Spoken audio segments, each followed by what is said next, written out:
Hashtagging at hazing, bullying and solicit. The story to state on the 1997 report Child Rape in Ogden, Kansas. About a bad group of people in racketeering influence, corrupt crime organization. 27 years of me living threatened life and harassed. Over a personal matter of those two boys being officer kids and being charged. Many court cases throughout time to state. They are all related to the same bad group of people from a different place.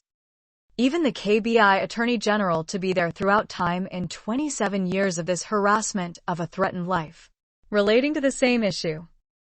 Hashtagging at hazing, bullying and solicit.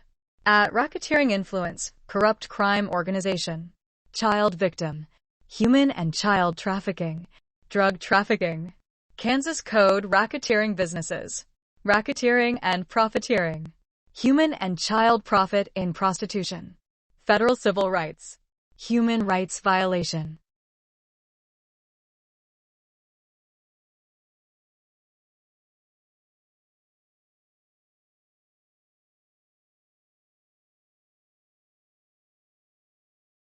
Section 1. The start of a problem. When I was about 9 or 10 years old, something bad had happened to me along with other children my age. The place it had happened was in Ogden, Kansas, 331 8th Street. In the backyard of the house off South Park and 8th Street. House that's next to the bridge along the wood line. There is a report of this had happened in 1998 about, with SRS and Riley County Police Department of those who were arrested.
The two young men named goes by Mark Marshall and Trevor Stroda weren't from around and came from another place.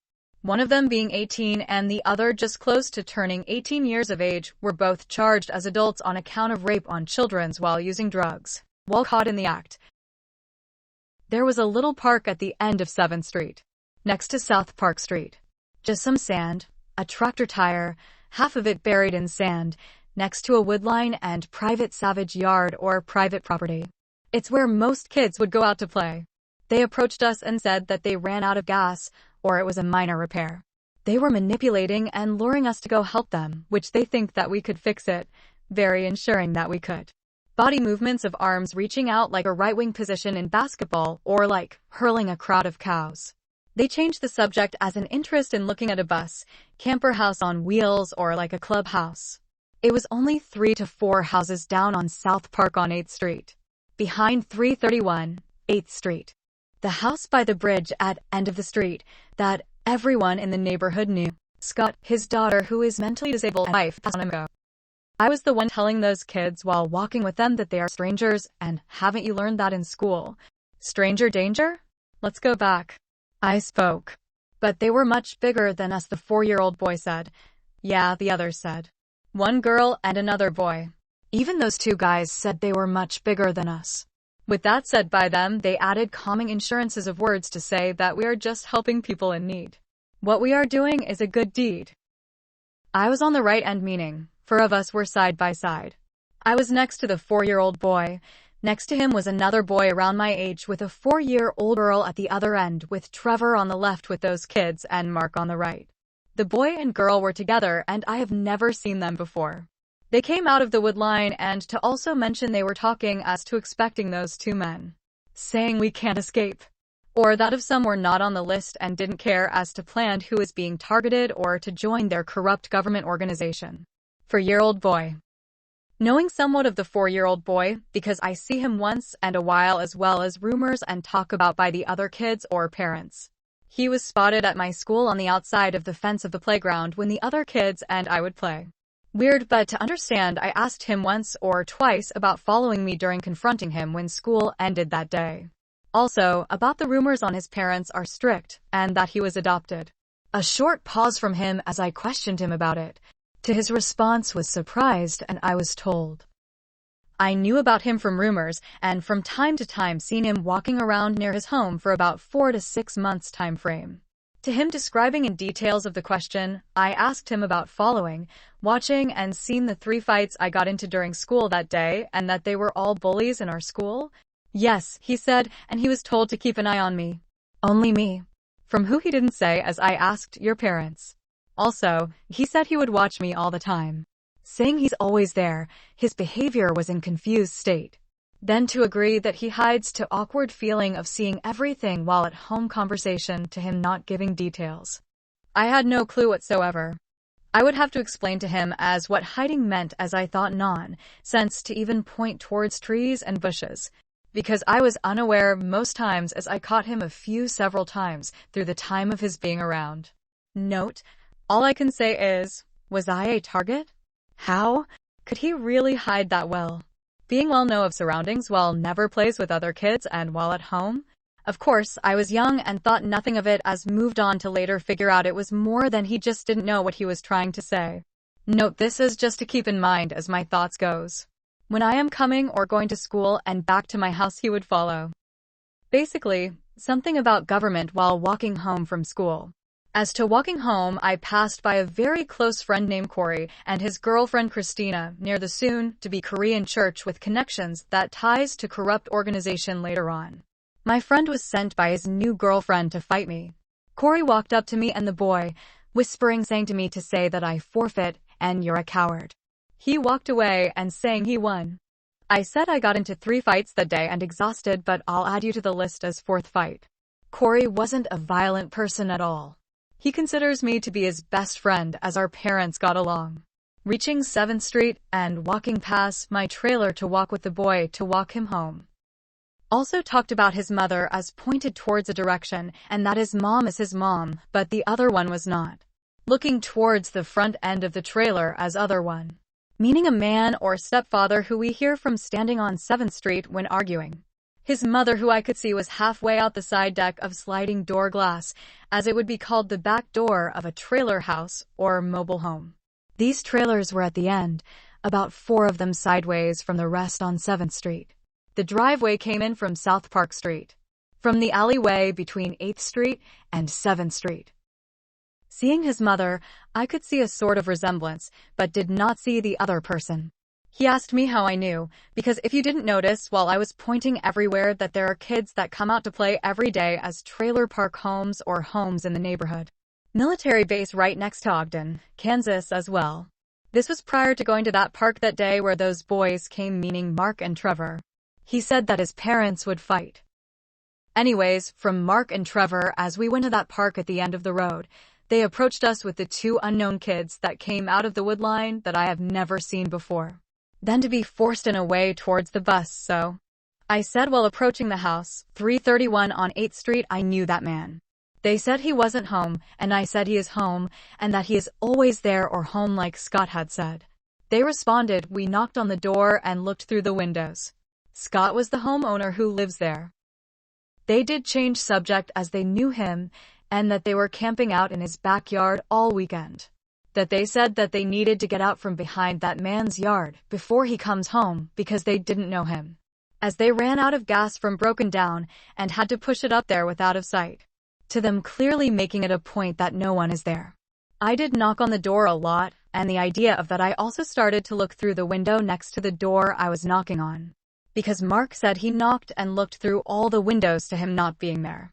While no answer on door to Mark constantly pestering in every way possible to be guided to the bus. The other kids went inside the bus, and a good comparison to it is a short bus mostly white with light brown or brown lettering or trims on it. The bus in backyard of Scott's house. They went to the bus entrance as the last one to enter and to be like the big brother as he was younger than I was, the 4-year-old boy. I was cautious about those two older guys as I went inside. Trevor sat near the back, opposite of driver's side second seat near to the end of bus. With the girl and other boy doing inappropriate things with Trevor while use of meth. The other one across from me and the 4-year-old standing halfway out in the aisle in the seat behind the one I was sitting. Where I was sitting was the passenger side near the front as second seating to avoid hassle from Mark's inappropriate demands.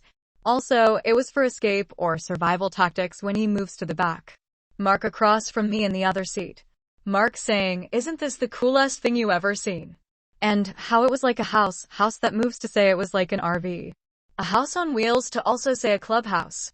Tried to explain it to us to joining their personal life, but then those kids in the back with Trevor spoke that they already knew and were excited about it as finally happening. Like if it was Christmas morning. Trevor was communicating saying like an interview as Mark agreed as a job. We would have to get to job application later in life when we grow up, so it's all like that. Also saying we needed to go through an initiation like orientation. So as the obvious of Trevor and what he was doing with those two kids as far as I knew what they wanted us to do. I started to question Mark about it as confirming what we have to do because the only thing in my mind was stranger danger and what I learned in school. Use of drugs, crystal methamphetamines. Answering my question with a yes. But needed to explain the clubhouse or job as benefits goes basically. Just as I expected, and I heard enough. For the only thing constantly being worried about, and I did not want a part of it, I spoke. Mark wanted me to hear them out. Mark talks about a drug and that they use. Making you feel awesome, smarter, faster. As Trevor was over fascinating himself with those two little kids. Super strength like 10 times the average human being while also feeling good or whatever as open conversation. It's like candy and have to wait, he told me, because I questioned about it. Said that because we were too young and have to wait. Trevor and him talked as I questioned about the drug instead to avoid doing what they wanted us to do. I also question ages from 5 to 7 and even 10 to 14 years old to be able to use the drug. In addition to that, to ask until we do that sexual thing. As candy was mentioned again as to saying that Trevor's private part was like candy. Like a lollipop. The other kids were encouraging as not to get into details, but I will. Because of Trevor and Mark, as somewhat I seen Mark with that pipe and Trevor's pipe. To me looking at Trevor and back as I questioned of seeing it. Mark pulls a rose bowl with meth out of his left side pocket.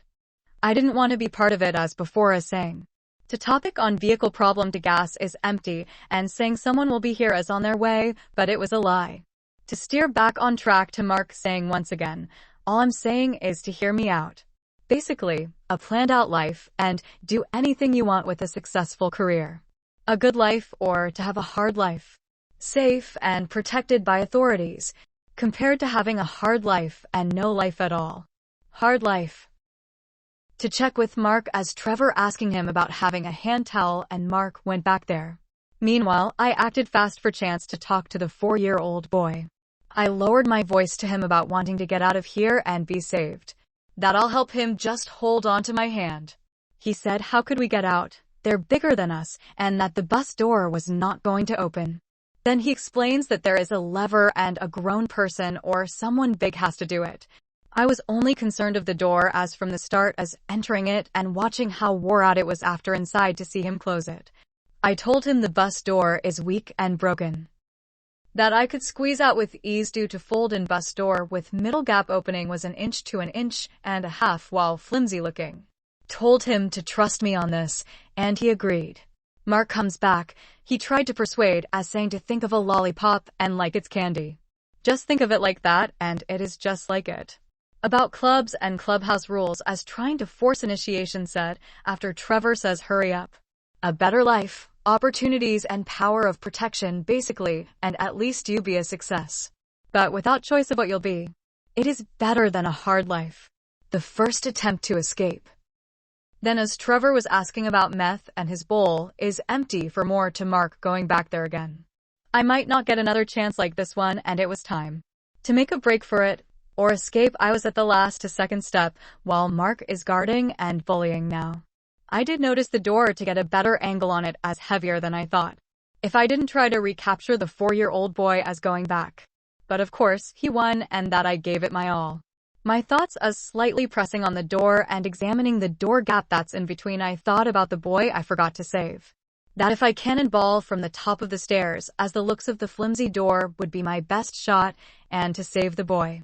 Mark walks me back, shoving and pushing me back between the aisle of the backrest of first seats. Mark now standing with one foot on the first seat behind the driver's seat and the other leg on the railing or divider from entrance steps. I was a foot or closer from Mark, and the 4-year-old was behind me or halfway out in the aisle to seating. The door is locked. He was bigger than me and said I was going nowhere. Mark hunched over looking at me.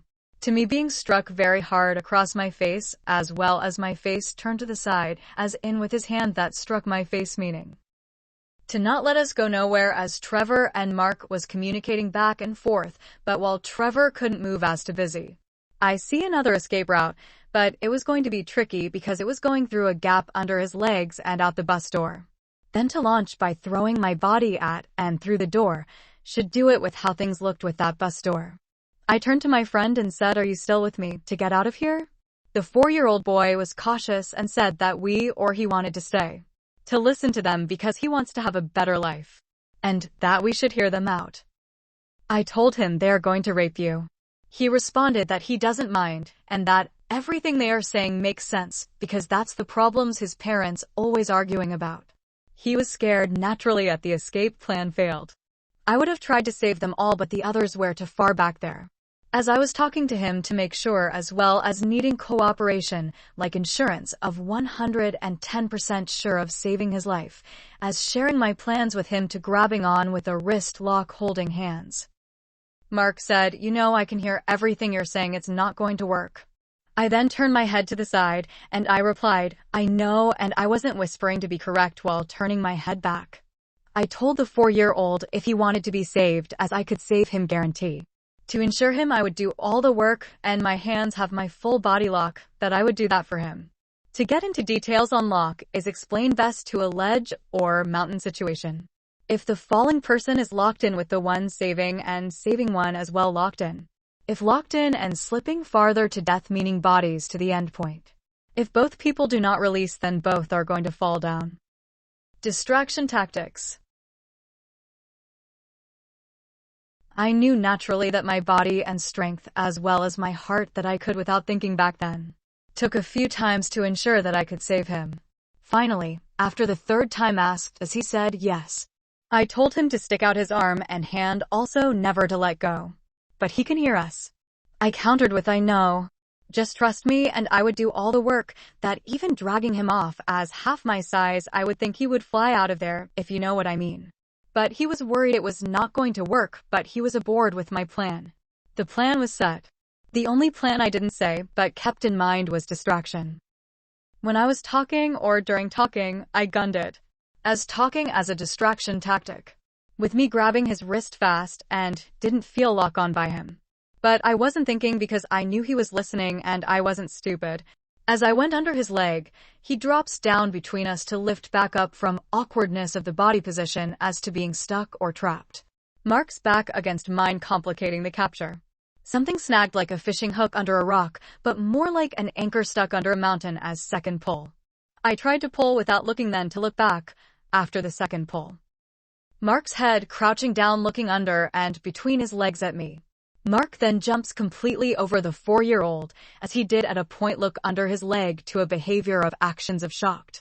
Basically, flipping out. Surprising that 4-year-old boy wasn't working with me, but to slam his other hand on the backrest of the seat and foot on the metal bracket of seating mount. Trying to hold on to me with the brace as for seeing what was holding me back. Hold on to him, Mark said. When I see what the problem was, I ripped out of his arm and wrist lock. Mark was closing in on me as I jumped to throw myself out by missing all steps on bus, as to a cannonball effect off the diving board. Mark did try to grab me to hold lever while bracing himself, then to launch himself towards me as I was out. The 4-year-old boy I tried to save almost cost me my life, but just as I predicted that my body would force me out those wore-out old bus door. Outside the bus. Mark stood at the bus door with both hands on each side of the door trims. Then saying come back, that he's faster. He switched the hand closest to the front of the bus to both hands on one side for advantage or for leverage. As one on the trim and other on the vertical support rail, then both hands on trim as positioning. I was standing 5 feet away from the bus door and him. He then talked about he is bigger than me and come back as using talk as a distraction to slingshot his body out to try and grab me. Slipping out as his fingertips, but did not firmly grab a hold of me. He yells, stop. Now I was facing in the opposite direction and head turned in a sort of looking back as to shoulder. Using my peripherals as a wing guard would do in a basketball game. Trevor said, what's the problem? Basically, because I was a kid. While Trevor still molesting those 2 kids that he said Mark needed to get me back on the bus and no loose ends. Also, what the boss would do and Mark knew that. Mark stuck his head back inside and said who? The boss, and that he should know that. I know that. He responds back. Also said that he meaning Trevor already knows that what Mark is capable of doing. Boasting child threats. He was mad and to say that he kills little babies, and also kids many of them. That Trevor knew that. Then to manipulating words after saying all that plus is bigger, faster, stronger, and it would be at ease. Also said if I don't that he would and drag me on the bus. I told him good luck I'm faster as well as I would scream while running. The word help. Without saying I also had another idea of distraction and making myself a lot faster. By slipping out of shoes as if past childhood friends would race, and I was the fastest kid to add. I kept it quiet so I could survive. I also questioned for him to explain what loose end was as Trevor mentioned as well. After he explains that, Mark said no and that he was not trying to do that, just don't tell. I told him I wouldn't, and that I would walk back home. He said, how do I know or trust you, he said. Also told me while trying to be nice to come back on the bus, and don't tell anybody. Letting some guards down to explain. I would walk back, and that was enough trust. In addition to that, as I was trying to explain it while Mark jumps out at me and way more than last time and barely got me. I doubled back to 2 steps and running to stop. As I felt the graze of wind on my hand to start running a few steps. He yelled, please stop. And again, like a wing guard head tilted at shoulder. I was in a frozen spot like a track star at the start line, but not professional, but was at the edge at this point. Please stop, don't run and scream, he asked. Just a note that it is about 3 or 5 more times I faced death or close to being murdered. By the first or second attempts and expression with behaviors I knew how dangerous it was. Mark begging for me to stop and hear him out. I told him I will run the next time without looking back. If you make 1 step, or even move a hair I will. Mark was stunned without words, frozen solid. Short pause to me speaking again. Told him to back up to me speaking again. Told him to back all the way up as bus door. He steps 1 or 2 steps backwards. To his 1 foot a step in front from his other foot that's by the bus door. As being stubborn. I said again reinforcing words as serious talk. He backed that foot in as a 10 hut. I spoke up once more, back up. He said he couldn't go back any farther. How can I trust you or believe I can trust you not to tell, Mark asked. I told him that I have heard from those two other kids, also the 4-year-old, Trevor, asking again about what is taking so long and that he can't handle a little kid. Mark responded back, trying to explain of what he had just heard. Trevor was still on the loose end subject. Please don't tell, and that Mark was taking my words, but still wasn't good enough. Again, to say come back on the bus. A quick pause to him changing back onto topic, asking me to turn all the way around and face him. I turned sideways a little and calmly relaxed, but on guard as wing guard in basketball. He wanted me to promise him, to politely say and with emotions to please face him, that he wouldn't try it again as he believes me. I said I wasn't worried, and from a pause to face him directly, sticking out his hand and extending a pinky to say pinky promise. I wasn't doing that because it was weird or too girly. Something a mother or father might do for a child, as a parent would feel bad for not showing up to a school play or game. Military salute, Boy Scout salute. To spit on it and do a handshake. I said I don't do that, it's gross. He tried saying it was what men or grown men do and to close a deal or make promises. Mark noticed that he wasn't going to get contact or could move from bus doors. He said on Scout's honor. He was confused and asked me that I don't know the salute. In my ear, and I said, oh, I got one better than that, an army salute. So I saluted while waiting and holding it. Mark was shocked and confused. He didn't know what that was. For me, it was what he asked for. He began speaking that a Scout's honor is with 2 fingers on the forehead. I told him don't know what that is. Isn't the salute better? He said I did question about him knowing the U.S. Army and America. He knew and said they were not allowed to and against the USA. Also supporting Boy Scouts is the way. It's a covenant and secret swore brotherhood. He was surprised that I didn't even know about Boy Scouts. It hits me as to remember a friend in school told me that they build bridges and tie knots in ropes. So I said that to Mark and he said it's a lot more to it than that. I was still holding the army salute this whole time as well. I said I was a part of the military for the greatest place on earth, the United States of America. Running with shoes as decoy. As a military child or explaining. I would do it on a military salute and he could do it on the Scout's honor thing. He demanded a 2-finger salute, as well insisted it, and wouldn't give in. A short pause and I eased off the salute. When I dropped my guard to do it, he lashes his body out. Grabs a hold of my left shoulder and t-shirt to lose his grip and slips off my t-shirt. As I turned and lifting my feet out of my shoes to use my bare feet like cleats for a soccer game. I was good at it on gravel roads like the alleyway to add when I raced other kids as they would be shocked. My shoes were about and around 12 feet from the bus. Leaving my shoes behind as best defense as he yells louder because of distances. I was already between the 8th and 7th Street alleyway on South Park Street heading towards 7th Street. When Mark yells, don't tell anybody, and saying, are these your shoes? Did you lose your shoes? Did you forget your shoes? Are you coming back to get them? I said they're mine and he could keep them. Mark was confused about my shoes, so my plan worked out even better than I thought. I stopped running when I hear him and because of distances. I continued to walk saying I know of the shoes and he responded please don't tell and I said I already told you I won't. But my life was in danger. As I was walking down 7th Street my father was in the street with other adults talking. As I approached them to walk up to and passing my father and to interrupt him speaking. I did wait to a good point, but he began speaking as I could wait any longer. So, I overtold him while seeing the other adult extremely curious and kind of hunching down to hear me better. Seeing meaning peripherals. Father and 2 other men halfway down on 8th Street. I told my father about it without a thought as fast and naturally describing very well spoken. Spoken in behavior of just happen and serious as my tone, not mad just informing kinda way. The other guy spoke while shocked saying, wait, did you just hear what he's saying? My father heard choppy bits of it of what I was saying. Because he was talking or explaining something and while I was explaining as interrupting. He had an expression of being interrupted like complication because me speaking something about a car engine or brand, I'm not sure. He said what? Don't cause problems.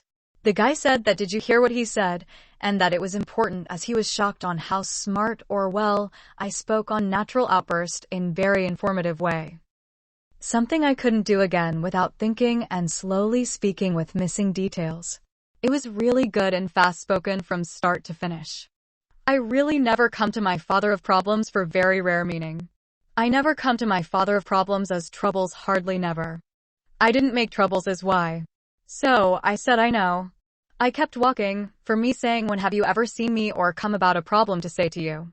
The only reason why I am telling you this is because if you ever find me missing one morning pointing at my trailer house window of my bedroom, and I'm not in my room or bed one morning later on it's because I was a loose end whatever that means. Silence happened the whole way I was talking to a pause. Then that caught my father's attention as well as the two other grown men. From the start tell me what happened. I told him nice and slowly while thinking on what happened. My father was in the army, and he was very concerned and right away without a word he walked off, returning moments later with his phone in hand. I asked him if he contacted the army. That's all I knew and thought. He paused and said yeah, he let them know but he contacted SRS. One of the men said that too. But saying so did you contact the army? Army going to do anything about the big problem? My father said he contacted SRS. As quick as it only took 2 minutes or so for him to call. The guy said that the army would definitely stop that for good. My father said that SRS are as good enough. What I explained was almost every detail as even government. Because when someone said that word, I questioned my father. What government was? A pause again from everyone. I spoke again on top of that, are they kids of police officers? Yes.